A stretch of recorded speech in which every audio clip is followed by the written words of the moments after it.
as important as American values. We ask everyone to remain calm and to please do not destroy our own city.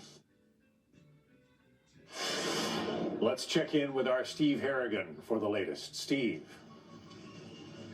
John, you can see the crowd here. It has grown to really large numbers over the last couple of hours. For 2 hours this morning, protesters were facing off with state police trying to take a section of a road. Those police deployed tear gas on multiple occasions, driving back the protesters temporarily. Gathered, marched forward, and reached the ground. We have a little bit of a problem reaching you, Steve. The audio there has dropped out.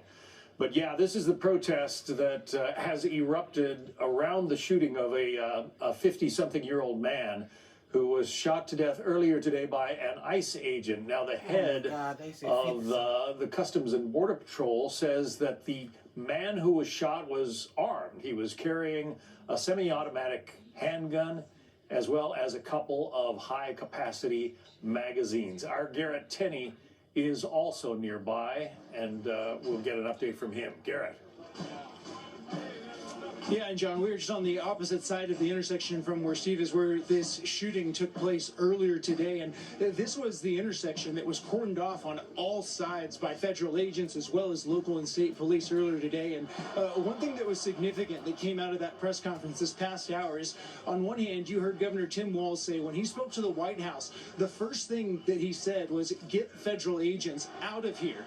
Then on the flip side, when they were asked whether the state investigators had been processing this scene and had been doing investigations into the shooting, you had the head of the Bureau of Criminal Apprehension say, our investigators were not able to stay here because we were not able to secure the scene. And Tim Walz had said earlier that the federal agents needed to get out of here because the state had the resources it needed to secure the scene. But we saw as soon as federal agents got out of here that the police, local and state police, were completely overwhelmed by the sheer numbers and size of the crowds that had been growing over here for hours. And they essentially ran out of this area. And that is why they said that the state did not have people here to continue the investigation into the shooting. But you can see now there's still probably around 1,000 people here that have essentially taken over this area downtown. Over here you can see how they have barricaded the streets. This is on all four sides of this intersection that activists have now placed barricades. They are chanting, whose streets? Our streets. And that is significant because the mayor, the governor have been saying all along throughout this that they had the resources they needed to control what was happening here.